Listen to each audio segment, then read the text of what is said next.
शादी वाला घर मातम में तब्दील हो गया। मेहंदी की तकरीब में फायरिंग से 18 साल नौजवान जाबाक हो गया। शादी में फायरिंग शुरू कर देता है। तमाम फैमिली वो मना कर रहे हैं, एक फायर सकलैन की छाती पे जा लगता है। सर, सोशल मीडिया पर पोस्टें गर्दिश कर रही हैं जिसमें तस्वीरें देखने को मिल रही हैं। फिर एक पोस्ट गर्दिश कर रही है, उसमें लिखा है कि दोस्त शादी में गया, वहाँ पे कत्ल हो गया।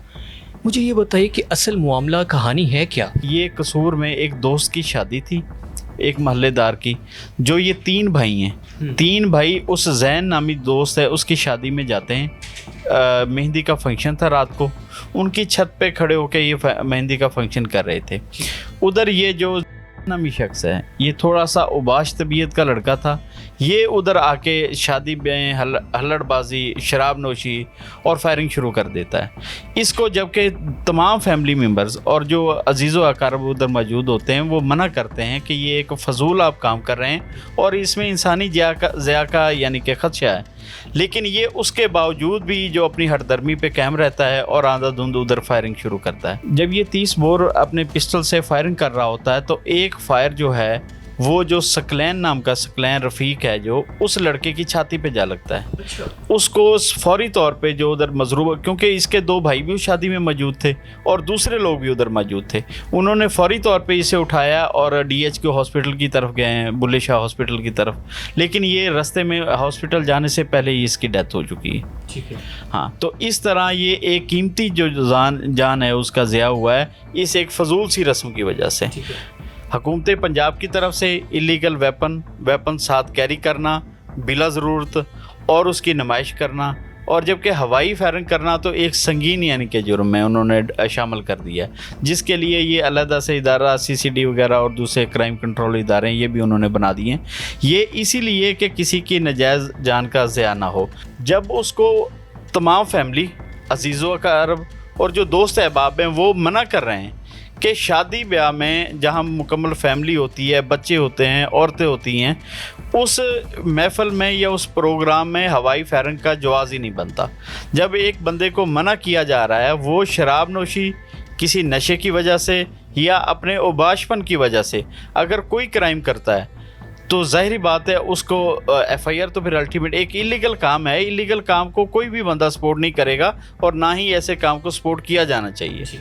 तो इसलिए ये FIR हुई। FIR में उनका कोई ज़ाती गरज नहीं था, लेकिन इस बंदे की जो बदमाश यानी कि उबाश चाल चलन है या उसका जो फेल है उसकी वजह से वो इस स्टेज पे पहुंचा है कि उसको FIR हुई है और आज वो पाबंद सलासिल है। जी सर, जब शादी फंक्शन होता है तो वहाँ पर फंक्शन किया जाता है जिसमें आतिशबाजी भी की जाती है।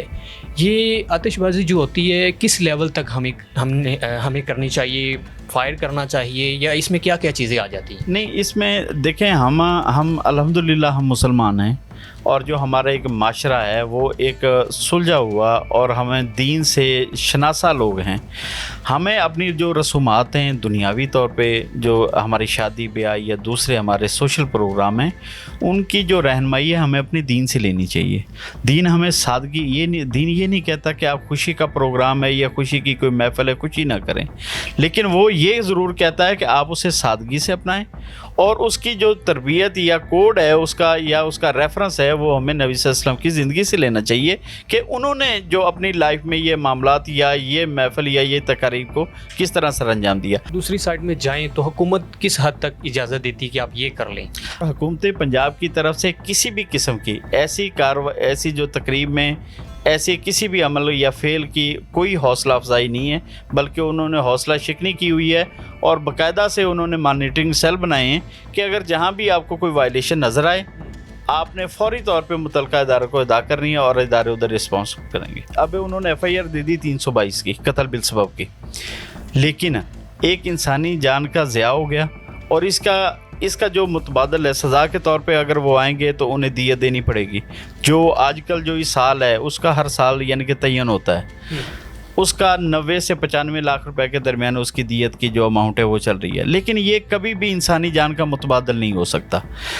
मेरी हुकूमत से गुजारिश भी है, रिक्वेस्ट भी है कि जितने भी ऐसे क्राइम जो क्राइम अगेंस्ट सोसाइटी हैं, जिससे हमारे माशरे में बिगाड़ आता हो या वो हमारे माशरे में इंसानी जानों के ज़िया का सबब बने, उन पे उन्हें सख्त एक्शन लेना चाहिए और सख्त कानून साजी करनी चाहिए।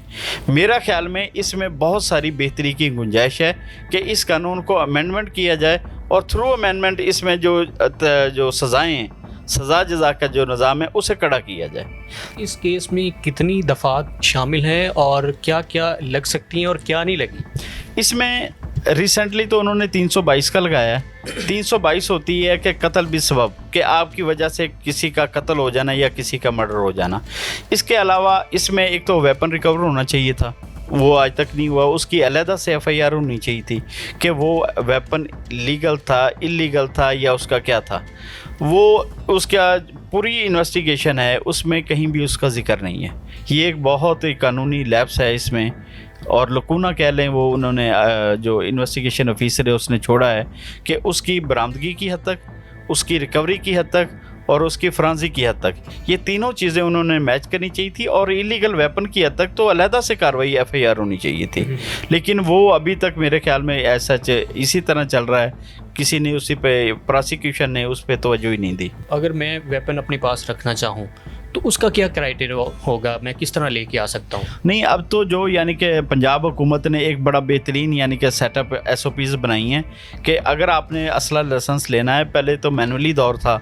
मैनुअली दौर में तो थ्रू एजेंट, असला डीलर्स और मुतलका यानी कि बहुत सारे ऐसे रेलिवेंट चीज़ें थी कि अब बआसानी असला लाइसेंस लिया जा सकता था।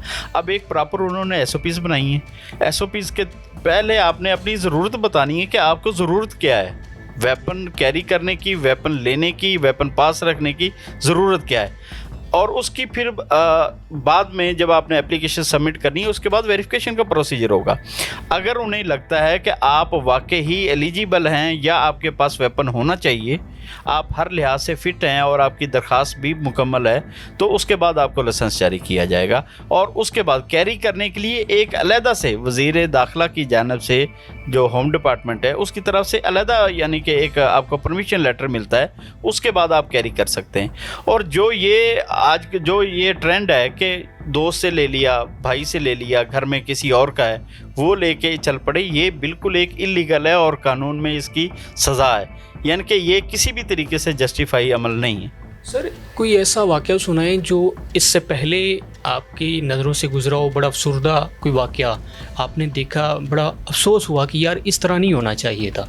हमारे रिसेंटली इधर हमारे तहसील चूनिया का एक देहात है शमसपुरा, उधर एक हुआ था कि एक लड़के की शादी थी और वो इसी तरह वो दोस्त इकट्ठे हुए। उधर ये हुआ कि शादी की थी, दोस्त फायरिंग कर रहे थे और आतिशबाजी वगैरह हो रही थी, तो उधर जो फायर है वो दूल्हे को ही लग गया और दूल्हे की मौके पे डेथ हो गई, यानी कि शादी वाला घर मातम में तब्दील हो गया। अब ये जो ख़ास इंसिडेंट है कसूर वाला, देखें उनकी खुशियों पे तो पानी फिर गया। जिस घर में मौत हो जाए, चाहे वो जाने अनजाने में हो जाए, चाहे जानबूझ के हो जाए या किसी भी तरीके से कोई हादसा हो जाए, शादी वाला घर तो मातम में तब्दील हो गया। तो उधर अब उस मोहल्ले में शादी का उनका यानी कि खुशी का प्रोग्राम था और उधर हर आंख अफसरदा थी कि इस बच्चे के जिसका कोई कसूर नहीं, किसी से कोई दुश्मनी नहीं, कोई मामलात नहीं, वो शादी की खुशियों में शरीक होने के लिए आया है और वो अपनी जान से हाथ धो बैठा है।